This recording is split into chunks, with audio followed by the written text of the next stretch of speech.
సంవత్సరాల తరబడి ఎన్ని మందులు వాడినా మీ మోకాల నొప్పులు తగ్గట్లేదా? ప్రాణ పెయిన్ క్లినిక్ లో అత్యాధునిక చికిత్స.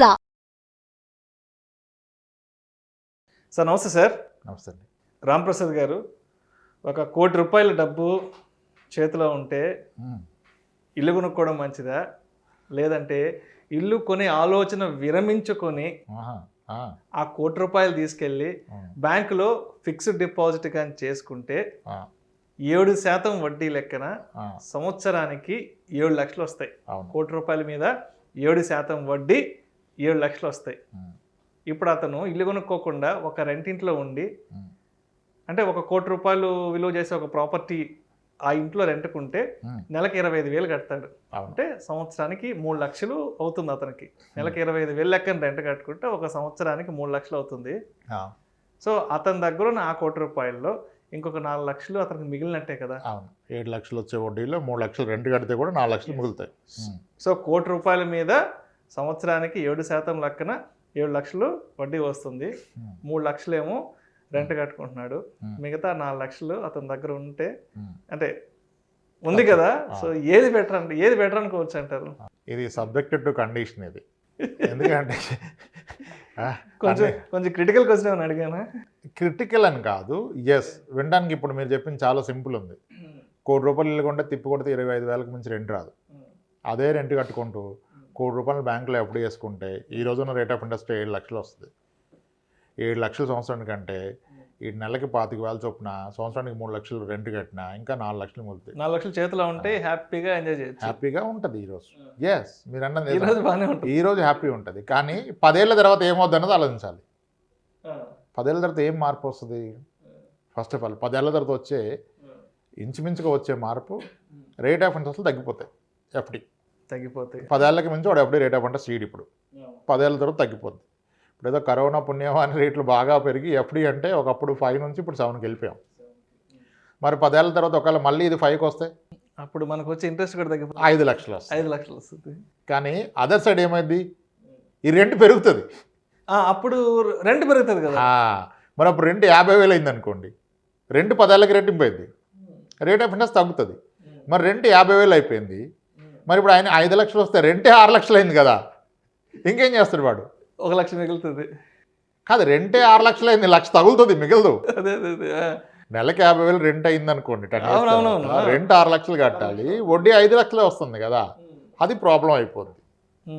సో ఈ లాజిక్ కరెక్టా అంటే కరెక్ట్ కాదు. ఎందుకంటే రేట్ ఆఫ్ ఇంట్రెస్ట్లో ఎకానమీ స్ట్రాంగ్ అయిన కొద్దీ తగ్గుతాయి. సో మీకు ఎఫ్డి రేటు తగ్గుతుంది, యాజ్ వెల్ యాజ్ రెంట్ పెరుగుతుంది. మరి ఎలా 10 years తర్వాత బొక్కబర్లో పడిపోతాడు. 25-50 అవుద్ది, ఆబ్వియస్గా డబుల్ అయిపోతుంది. ఇది ఎవరికి కరెక్ట్ అంటే, ఈ మీరు చెప్పిన వ్యక్తి కనుక ఆల్రెడీ ఒక 65 ఏళ్ళు 70 ఏళ్ళలో ఉండి ఏ ఆధారం లేకుండా ₹1 ఉంటే ఆయన ఇల్లు కొనకూడదు. ఎందుకంటే ఆయన ఉండేదేమో అంటే ఇంక 20 ఏళ్ళు అనుకుంటే ఆ డబ్బులన్నీ ఎఫ్డీలో పెట్టుకొని, ఎఫ్డీలో బ్యాంకులో పెట్టుకొని రెంట్ కట్టగా మిగిలింది ఖర్చులకి ఉంటాయి, ఏ బాధరబంది లేకుండా. ఎందుకంటే ₹1 బ్యాంకులో వేసి నెలకి 1 లక్ష తిన్నా 100 నెలలు బ్రతికేయచ్చు. 100 నెలలు అంటే ఇంచుమించు ఒక 10 ఏళ్ళు వేసుకో, 10 years. సో 1 లక్ష తిండు కదా, ఇనిషియల్గా 50,000 తింటాడు, రాను రాను ఖర్చులు పెరిగితే పెంచుకుంటాడు. సో అలా అంటే లైఫ్ స్పాన్ తక్కువ ఉన్నప్పుడు ఎస్, ఇప్పుడు మళ్ళీ ఇల్లు కొని ఇల్లు తినలేడు కదా, మళ్ళీ మిగిలిన ఖర్చులకి ఇబ్బంది పడే బదులు మీరు చెప్పింది కరెక్ట్. కానీ ఒక యంగ్స్టరు ఆ డబ్బులు పెట్టి ఇల్లు కొనటం కన్నా ఆ డబ్బులు ఎఫ్డీలో వేయటం కన్నా ఇల్లు కొనటమే కరెక్ట్. యంగ్స్టర్ ఆ ₹1 కోటి ఎఫ్డీలో వేస్తే దాని మీద వచ్చే ఇంట్రెస్ట్ 10 years తర్వాత ఈ రెంట్ కట్టడానికి కూడా సరిపోకపోవచ్చు. కాబట్టి ఆయన ప్రాపర్టీ కొనటమే కరెక్ట్. బట్ స్టిల్ ఇది కూడా మళ్ళీ ఏం కండిషన్ అంటే, ఈ వ్యక్తికి కనుక లోన్ వచ్చే అవకాశం ఉంటే ₹1 కోటి ఉన్న లోన్ తీసుకోవటమే కరెక్ట్. ఏ వ్యక్తి అంటారు? యంగ్స్టర్ సీనియర్ సిటిజన్ లోన్ ఎక్కడ నుంచి వస్తుంది? లోన్ రాదు కదా. రైట్, అందుకే ఇప్పుడు అంటే ఆడియన్స్ డౌట్ క్లియర్ చేయడం కోసం 35 ఏళ్ల వయసులో ఉన్న వ్యక్తి సన్నగా ₹1 కోటి చేతికి అందినా, ఇతను కనుక జాబ్ చేస్తూ లోన్ వచ్చే అవకాశం ఉంటే ఈ ₹1 కోటి పెట్టి ప్రాపర్టీ కొనడం కన్నా లోన్ తీసుకొని ప్రాపర్టీ కొనుక్కొని ఈ ₹1 కోటి ఎక్కడ ఇన్వెస్ట్ చేసుకోవడం ఉత్తమం. సో ద టైం అవుద్ది. ఒకటి ప్రాపర్టీ కొంటాడు, ఆ ప్రాపర్టీకి ఇప్పుడు ఉందేమో 25,000 రెంటు, అతని ఈఎంఐ ఒక 70,000 ఉంటుంది. ₹1,00,00,000 ప్రాపర్టీ అంటే అప్పుడు కూడా 25 లక్షలు 30 లక్షలు ఖర్చు అయిపోద్ది. అవునవును 70 లక్షలు లోన్ తీసుకుంటాడు. సో ఒక 60,000 ఈఎంఐ వస్తాయి. ఇతను రెంట్ 25,000 సేవ్ అయితే ఇంకొక 35,000 అంతా కడుతూ పోతాడు దానికి టువార్డ్స్ ఈఎంఐ చొప్పున. కానీ 10 ఏళ్ళు పోతే రెంటే మీకు 50,000 అయిపోతుంది. 50,000 అయిపోద్ది. అప్పుడు పెద్దగా మీరు కట్టేదే ఉండదు అడిషనల్గా. ఇంకా హోమ్ లోన్ ఇంట్రెస్ట్ తగ్గొచ్చు కూడా 10 ఏళ్ళకి. ఇప్పుడు 8-9కి వెళ్ళిపోయినాయి కదా, మళ్ళీ 6-7కి వచ్చేస్తే అప్పుడు 20 ఇయర్స్ లోన్ పెట్టిన అతనికి ఆల్మోస్ట్ 10 ఇయర్స్ తర్వాత, ఎందుకంటే 10 ఇయర్స్కి రెంట్ డబుల్ అవుతుందండి, హౌస్ లోన్ ఈఎంఐ డబుల్ అవుతుంది, అదే ఉంటుంది. ఆల్మోస్ట్ 25 ఏళ్ళు లోన్ పెడితే మీకు ఈఎంఐ తగ్గుతుంది. 50 లక్షలకి మా అంటే 38,000 40,000 వస్తుంది. కానీ 15 ఏళ్ళకి మీ రెంటే అక్కడ దాకా వెళ్ళిపోద్ది. అంటే it will never be A burden beyond a point. ఒక 15 ఏళ్ళ తర్వాత ఖచ్చితంగా మీరు 25 ఏళ్ళకి కనుక లోన్ పెట్టుకొని ఈఎంఐ పెట్టుకుంటే 15 ఏళ్ళ తర్వాత మీరు కట్టే ఈఎంఐ మీ రెంటు సేమ్ అయిపోతుంది. సో కాబట్టి డబ్బులు అన్నెసరీ బ్లాక్ చేయకుండా లోన్ తీసుకోవటం ఉత్తమం. లోన్ రాని వ్యక్తి, వయసు పైబడిన వ్యక్తి మళ్ళీ ఉన్న డబ్బులన్నీ పెట్టి ఇల్లు కొంటే తిండెలా వెళ్తుంది? ఆయన లైఫ్ స్పాన్ తక్కువ ఉంటుంది కనుక, ఇంకొక 20,000 బతుకుతాడు మా అంటే. నెలకు ఒక 50,000 తీసుకొని రెండో 20,000 కట్టి 30,000 తింటాడు. వయసు పెరిగింది, ఖర్చులు పెరిగాయి, అప్పుడు మొత్తం తీసుకుని తింటాడు, ఏదో ఉంచాల్సిన అవసరం లేదు కదా. ఇక్కడ ప్రాబ్లం ఏంటంటే చాలామంది they are planning to die rich. Properties ఏమి కదలకుండా వీడి జీవితకాలం సగలే చచ్చిపోతాం డిసైడ్ అయిపోయాడు. అది తప్పు కదా. One should not die rich. లైఫ్ని ఎంజాయ్ చేస్తూ ఉన్నది వాడుకొని ఏమి లేకుండా చనిపోయినా పర్లేదు. చనిపోయినాటికి ఏం లేకపోతే ఓకే కదా, బ్రతుకున్నప్పుడు అయితే కాంప్రమైజ్ కాకూడదు కదా. సో అదే అవుతుంది. ఉన్న అమౌంట్ అంతా పెట్టి ప్రాపర్టీ కొనటం కరెక్టా అంటే లోన్ వచ్చే వ్యక్తి అయితే కొనొద్దు.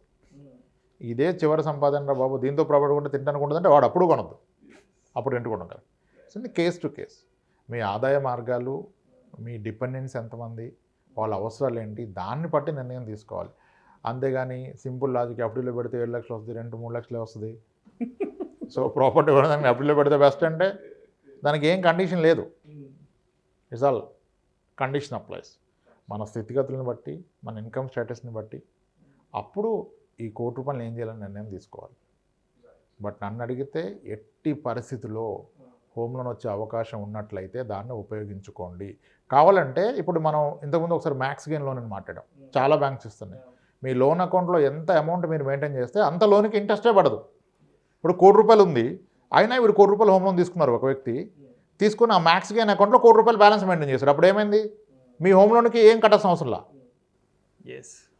అంటే ఇంట్రెస్ట్ కట్టాల్సిన అవసరం లేదు, ఇంట్రెస్ట్ ఫ్రీ అయిపోయింది కదా. సో కాబట్టి ఎట్టి పరిస్థితుల్లో హోమ్ లోన్ అనేది ఒక bigger opportunity in life. Home loan తీసుకొనే ఇల్లు కొనండి, లోన్ లేకుండా ఇల్లు కొనొద్దు. మీ దగ్గరున్న మనీ కనుక అన్టాక్స్డ్ మనీ, బ్లాక్ మనీ, క్యాష్ ఉంటే ఇక అప్పుడు ఆప్షన్ లేదు మీకు. ఆడు తీసుకుంటే మీరు డబ్బులు వదిలించుకోవాల్సిందే కదా. ఎవరికైనా ఇప్పుడు ఆర్డ్ క్యాష్ ఒక లగేజ్ అయ్యి దాన్ని ఉంచుకోలేరు ఇంట్లో, వాళ్ళు కొనుక్కోవడం కరెక్ట్. కానీ ట్యాక్స్ పేయరు హోమ్ లోన్ లేకుండా ఇల్లు కొనడం అనేది తప్పని నా ఉద్దేశం అండి. మీకు ₹1,00,00,000 లాజిక్తో ఇల్లు కొనకూడదు. Thank you sir, thank you so much Ramaprasad గారు.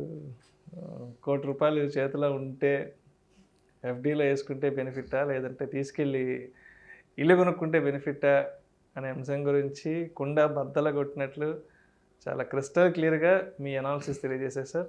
Thank you so much sir. Thanks అండి. సుమన్ టీవీలో మీ పర్సనల్ అండ్ బిజినెస్ ప్రమోషన్స్ కోసం కింది నెంబర్కి కాంటాక్ట్ చేయండి.